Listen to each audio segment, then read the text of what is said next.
नमस्कार, मैं शिव। आप देख रहे हैं लाइव न्यूज 24। आज हमारे साथ बातचीत करने के लिए आए हुए हैं भारतीय जनता पार्टी अल्पसंख्यक मोर्चे के क्षेत्रीय अध्यक्ष अवध क्षेत्र मिस्टर नईम जी। नईम जी से हम कई समसामयिक विषयों पर बातचीत करेंगे। ये भी जानेंगे कि आखिर ये काम कैसे करते हैं, और हम ये भी जानना चाहेंगे कि जो अभी समसामयिक मुद्दे, चाहे फिर वो औरंगजेब का मुद्दा हो, संभल में का मुद्दा हो, या फिर बहराइच दंगे का मुद्दा हो, या फिर हम बात कर रहे हैं मुस्लिमों को जो अभी ईद में मोदी की सौगात दी जा रही, इसको लेकर के जो मचा बवाल है, इस पर भी हम बात करेंगे। बने रहिए हमारे साथ। हम बातचीत करते हैं नईम जी से। नईम जी, अभी राज्यसभा के सदस्य यानी कि औरंगजेब का विवाद अभी शांत भी नहीं हुआ कि समाजवादी पार्टी के नाम पर एक और विवाद का मामला फूट पड़ा, और वह था राणा सांगा का मामला। राणा सांगा जो कि भारत के एक वीर पुरुष थे, जिन्होंने मुगलों के दांत खट्टे कर दिए, और इसी का परिणाम रहा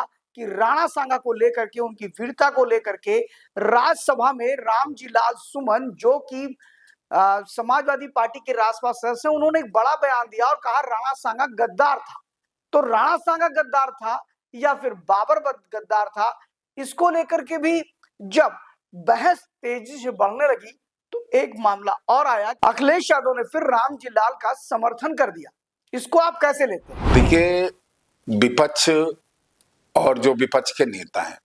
वो किसी प्रकार से अपने आप को सुर्खियों में लाने के लिए इस तरह के बयान देते हैं। मेरी तो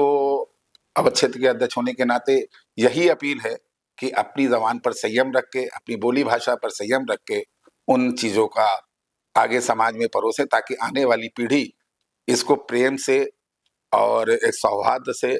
और एक भाईचारे के रूप में उसके सामने उदाहरण प्रस्तुत हो। केवल इसे राजनीति पॉइंट ऑफ व्यू से रोटी सेकने का कार्य न करें। नहीं जी, चाहे वो औरंगजेब का मामला हो, फिर चाहे वो संभल का मामला हो, चाहे वो राणा सांगा का मामला हो, जिस तरह समाजवादी पार्टी लगातार ऐसे बयान देने वालों के साथ या उन मुस्लिमों के साथ खड़ी होती है जो कहीं ना कहीं गलत काम करते हैं, उस पर समाजवादी पार्टी का खड़ा होना, क्या ये उनकी मुस्लिम वोट बैंक राजनीति का हिस्सा है या कुछ और है? वो अखिलेश जी की सरकार जब जब रही है तो उन्होंने मुस्लिम समाज को आधार बनाया है। उसको आधार बनाकर उसे आगे रखते करते उनके हितों के लिए कुछ नहीं है, और हमेशा उनको यूज करते हैं, उनको वोट बैंक के जज्बाती बातें करते हैं, लुभानी बातें करते हैं, और मेन मुद्दों से जो भारतीय जनता पार्टी उनके उत्थान और उनके विकास के लिए जो कार्य कर रही है, आप आज एक्सप्रेस वे देख लीजिए, आप हाईवे देख लीजिए, आप रोड देख लीजिए, आज क्या उसमें मुस्लिम नहीं चलते हैं? मुस्लिम भी चलते हैं, ईसाई भाई भी चलते हैं, हिंदू भाई भी चलते हैं, बौद्ध भाई भी चलते हैं, सर्व समाज के लोग सुरक्षित महसूस करते हैं। हम सबके घर के सामने रोड बनती है तो हमारे घर की वैल्यू बढ़ती है, हमारे घर का एक नक्शा बदलता है। तो ये सब चीजें जो विकास से कोसों दूर रहे, इन लोगों ने हमेशा चौवन चौवन लोग एक ही लोग के सरकार में होते थे, एक ही टेबल पे भोजन करते थे। ये सब तो उस लोगों के हैं जिनके समय में प्लाट कब्जा हो जाते थे, खाली प्लेट, जिनके समय में थाने बिक जाते थे। ये लोग कहाँ ईमानदारी सच्चाई की बात करेंगे? ये तो अपने उसी लोगों को आधार बनाकर यूज की बात करेंगे। और जब योगी जी से सख्त होकर बात करते हैं तो वो उनको जो चीजें दे रहे हैं, जो चीजें प्रोवाइड करा रहे हैं,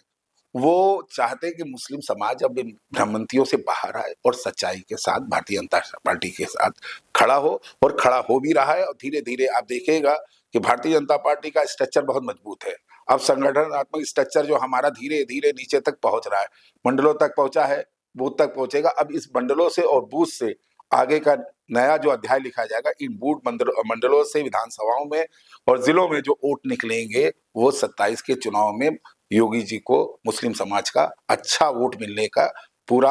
अंदाजा है, आभास है। इन योजनाओं के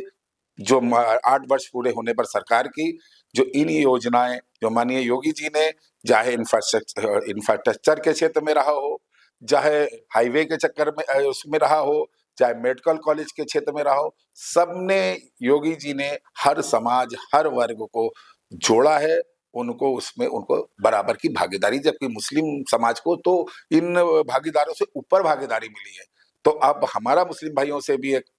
अपील है, एक आग्रह है कि वो भी अब वो समय आया है कि पूरी तरह से जो अभी जो शंकाएं हैं, आशंकाएं हैं, इनको दूर करते हुए भारतीय जनता पार्टी के साथ कंधे से कंधा मिलाकर उसे मजबूत करें, इन पार्टियों के भ्रमित में न फंसे। नईम जी,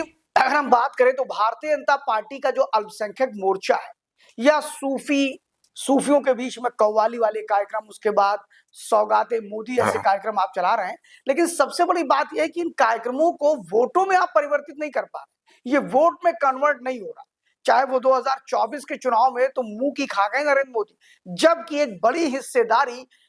मुस्लिमों की सभी योजनाओं में, अगर हम बात करते हैं प्रधानमंत्री आवास की, तो लगभग 42.7% मुसलमानों ने इसका लाभ लिया है। अगर हम बात करें प्रधानमंत्री के आयुष्मान कार्ड की, तो वहां भी लगभग 48% लोगों ने लाभ लिया है। उज्ज्वला की बात करें तो 35% मुसलमानों ने लाभ लिया है। लेकिन उसके बाद जब वोट देने की बात आती है तो अल्पसंख्यक मोर्चे के लाख प्रयास करने के बाद सूफियों के बीच कव्वाली, सूफियों से बातचीत, उसके बाद अब मोदी के सौगात किट जो है, इसके बाद भी आप उन्हें वोटों में नहीं बदल पा रहे। कमी कहां पर? देखिए, सूफी संवाद जब हम पूरे भारत की दरगाहों में हमारे राष्ट्रीय अध्यक्ष जी ने ये एक वहां पर ये सूफियों तक पहुंचने के लिए एक रास्ता बनाया, ब्रिज का काम किया, तो उनकी जो सोच थी दरगाहों के खानगेरों हों, सूफी हों, संवाद हो, तो उनकी सोच में बदलाव आया। आप उन्होंने पहले तो भारतीय जनता पार्टी के इन दरगाहों में, इन मज़ारों में या और यहाँ पर कोई इस तरह का उदाहरण प्रेजेंट नहीं होता था। चाहे केंद्र की सरकार कांग्रेस की रही हो, चाहे सपा की रही, ये जाकर उनके रोज़ा अफ्तार में तो शरीक हो जाते थे, बैठ जाते थे, लेकिन और भी उनके कोई इसके अलावा कोई कार्यक्रमों में उनकी हिस्सेदार भारतीय जनता पार्टी ने हर व्यक्ति तक पहुँचने की, और ये आज से नहीं है, ये 1980 में जब भारतीय जनता पार्टी की अपनी जब स्थापना हुई 6 अप्रैल 1980 में, तो अटल जी जब पहले विदेश मंत्री बनते हैं, तब अटल जी के अंदर यही भावना थी, विदेश जाने के लिए जो वीज़ा जो मुस्लिम समाज के लिए स्टार्ट किया था, उसको स्टार्ट करने वाले स्वर्गीय पंडित अटल बिहारी वाजपेयी जी हैं, जिन्होंने मुस्लिम समाज के उत्थान के लिए भेजा, ताकि मुस्लिम समाज विदेश में जाकर वहां से कमाकर, अपने के यहाँ 4-4 बेटियां होती थी, शादी करना बड़ा दूभर हो जाता था, रोजगार के संसाधन कम थे, तो ये भाव अगर किसी ने दिखाया है तो उस समय के पंडित अटल बिहारी वाजपेयी के समय से ही भारतीय जनता पार्टी के मुस्लिम उत्थान के लिए कार्य शुरू हो गए थे। तो इसी कड़ी में सूफी संवाद का एक माध्यम बना, जो लोगों तक धीरे धीरे पहुंचा, और अब उनके अंदर अवेयरनेस आ रही है, और अब एक समय आएगा, आप जरूर देखिए, आ रहा भी है, आ चुका भी है। 22 में भी हमने काफी भारतीय जनता पार्टी को मुस्लिम समाज ने वोट दिया, और आने वाले समय में भी और बढ़ चढ़ के भारतीय जनता पार्टी की तरफ मुस्लिम समाज आंखों भरी निगाहों से देख रहा है कि अब उसे मालूम है कि इन समाजवादियों से या इन कांग्रेसियों से या इन बसपाइयों से कुछ होने वाला नहीं। भारतीय जनता पार्टी सबके विकास के लिए कार्य कर रही है। नहीं जी, अभी आपने देखा कि संभल के अंदर नेजा मेला, जो सैयद सलार मसूद गाजी यानी कि गजनवी का भांजा है और आक्रांता था मोहम्मद गजनवी, जिसने सोमनाथ मंदिर को तोड़ा था, उसके मोहम्मद गजनवी के भांजे के नाम पर जो नेजा मेला लगता है संभल में, उसको प्रशासन ने रोक लगा दिया। माना जाता है कि उत्तर प्रदेश के अंदर प्रयागराज, प्रतापगढ़, संभल, बहराइच, मथुरा, ऐसे कई क्षेत्र हैं, 6 क्षेत्र लगभग है, जहां पर सैयद सलार मसूद गाजी के नाम पर मेले लगते हैं, जिसमें बहराइच के मेले का भी टेंडर अभी नहीं हुआ है। प्रयागराज में ताला लगने की बात हो गई थी। इस पूरे मामले को आप कैसे देखते हैं कि सैयद सलार मसूद गाजी की जो दरगाह है, वहां पर जो मेले लगते हैं, उसको रोक प्रशासन लगा रहा है, इसको आप कैसे देख रहे हैं? अभी संभल में ये जो घटना हुई, विपक्ष के लोग उसको जब सर्वे के दरमियान वो सहूलियत से सर्वे करने गए, तो कहीं से ऐसे कुछ वाकया आए, कुछ ऐसे लोग उसमें इन्वॉल्व हुए कि उस चीजों को बढ़ावा दिया, ताकि उन लोगों को इन चीजों पर पहले जब माननीय योगी जी की उत्तर प्रदेश में सरकार बनी, तो योगी जी की पहली प्राथमिकता थी कि लॉ एंड ऑर्डर पूरी तरह से मजबूत हो। जब से उत्तर प्रदेश में सरकार बनी, तो दंगा मुक्त उत्तर प्रदेश हुआ, दंगा आतंकवाद मुक्त भारत हुआ। और नहीं तो पहले कौन ऐसा तीज त्योहार होता था जो हर समय साए में जिया जाता था कि कब कहां क्या ब्लास्ट हो जाए। तो ब्लास्ट करना या अपराधी का एक मानसिकता वाला ऐसा फैक्टर होता है जिसको हम आप पढ़ नहीं सकते कि उसके माइंड में क्या चल रहा है।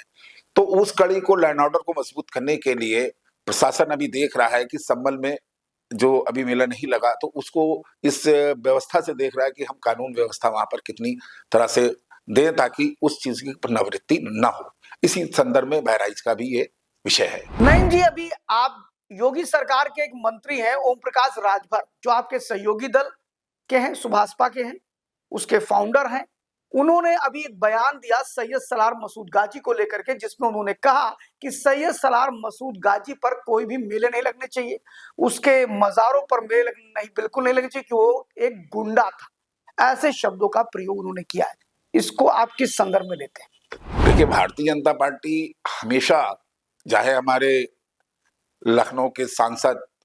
रक्षा मंत्री माननीय राजनाथ सिंह जी हो, चाहे हमारे माननीय मोदी जी हो, चाहे हमारे माननीय उत्तर प्रदेश के योगी आदित्यनाथ जी हो, उन्होंने हमेशा अपनी जो भाषा है, बोली है, शैली है, उस पर हमेशा संयम से उस चीजों को आगे बढ़ाया है। और राजभर जी, अब उनके व्यक्तित्व के संदर्भ में मैं, क्योंकि हमारा सहयोगी दल है, अब उन्होंने जो बोला तो मैं उनके उस पर नहीं जाना चाहूंगा। अगर हम बात करें नईम जी की, जो कि भारतीय जनता पार्टी के अल्पसंख्यक मोर्चे के क्षेत्रीय अध्यक्ष हैं, इस नाते अगर आप देखें और साथ में मुसलमान के नाते भी, अगर हम आपसे पूछते हैं कि इस 8 वर्षों में योगी आदित्यनाथ की क्या उपलब्धि है, तो उसको आप कैसे बताएं? माननीय योगी आदित्यनाथ जी जब से उत्तर प्रदेश 2017 से कमान संभाली है, तब से वो रात दिन उत्तर प्रदेश उत्तम प्रदेश कैसे बने, उसके लिए प्रयासरत रहते हैं। आप इतना बड़ा अभी प्रयागराज में उन्होंने पूरे भारत से, पूरे देश से, पूरे वहां से लोग स्नान करने आए, उसकी रात दिन बैठकर मिनोरिटी और देख रहे थे कि कैसे कैसे वहाँ छोटी छोटी उस पे करना कानून व्यवस्था, कैसे उसमें अपना भूमिका निभाए। तो उत्तर प्रदेश जी, माननीय मुख्यमंत्री जी, अभी जैसे होली और जुमे की नमाज का सब्जेक्ट था, उसमें इतने प्रेम भाव से होली भी खेली गई, जुमे की नमाज भी अदा की गई, कोई तब्दीली नहीं आई। दोनों भाइयों ने, हिंदू भाई मुसलमानों ने इसको बहुत अच्छे से मनाया। और माननीय योगी जी उत्तर प्रदेश में मुस्लिम समाज के उत्थान के लिए, चाहे मदरसा शिक्षा हो, मदरसा शिक्षा में भी माननीय योगी जी का लक्ष्य है कि आने वाले टाइम में, या अभी जो चल रहा है, तो पढ़ने वाले बच्चों के हाथ में, एक हाथ में लैपटॉप हो, एक हाथ में कुरान हो, उस दिशा में, ताकि वो आज भी आप देखिए कि माननीय योगी जी की सरकार में जो मुस्लिम निम्न वर्ग के लोग थे, मजदूर थे, रिक्शा थे, साइकिल, आज उनके बच्चे स्पोर्ट्स में आ रहे हैं, क्रिकेट्स में आ रहे हैं, आज उनके लिए, आज वो इंजीनियर बन रहे हैं, एसडीएम बन रहे हैं, डीएम बन रहे हैं। तो ये सरकार की बिल्कुल निष्पक्ष और ईमानदारी से जो 8 वर्ष पूरे किए योगी सरकार ने, ये उसका नतीजा है। आज जहाँ पर इंटरनेशनल एयरपोर्ट एक हुआ करता था, आज हम 4 या 5 इंटरनेशनल, हमारा जेवर इंटरनेशनल एयरपोर्ट बन रहा है, जो सबके लिए है। और सबसे ज्यादा बाहर जाते हैं तो मुस्लिम समाज के लोग विदेश में हज करने, यात्रा करने जाते हैं, तो उनके लिए भी एक सुविधाजनक ये चीजें हैं। मदरसों का आधुनिकीकरण हो, स्वास्थ्य सेवाएं हो, मुस्लिमों को लिए उस स्वास्थ्य सेवाओं में अधिक लाभ मिला है। आयुष्मान कार्ड हो, उज्ज्वला सिलेंडर हो, जनधन खाता हो, और आप चाहे ये डबल इंजन की सरकार का राशन हो, इन सब में अगर सबसे अधिक कोई लाभार्थी हो, जहाँ प्रधानमंत्री आवास योजना हो, वो मुस्लिम समाज का वर्ग हुआ, और उत्तर प्रदेश उसमें सबसे आगे है। माननीय योगी आदित्यनाथ ने अपने सफलतम 8 वर्ष मतलब ईमानदारी से पूरे उत्तर प्रदेश की सेवा की है, और सर्व समाज की सेवा की है। ट्रिपल तलाक का मुद्दा हो, उसको आज हटाकर बहनों के लिए जो इतना बड़ा अभिशाप था, जो बहनें उससे बंध ही रहती थी, उनसे मुक्ति दिलाई माननीय मोदी जी ने। चाहे मोदी जी के 10 से 11 साल की ओर हम लोग बढ़ रहे हैं, और योगी जी के 8 साल पूरे होने की हम आगे बढ़ रहे हैं। तो ये सारे कार्य जो जनहित के हुए हैं, ये माननीय प्रधानमंत्री नरेंद्र मोदी जी के उस कार्यकाल में, और उसमें योगी जी ने भी बहुत मजबूती से उत्तर प्रदेश को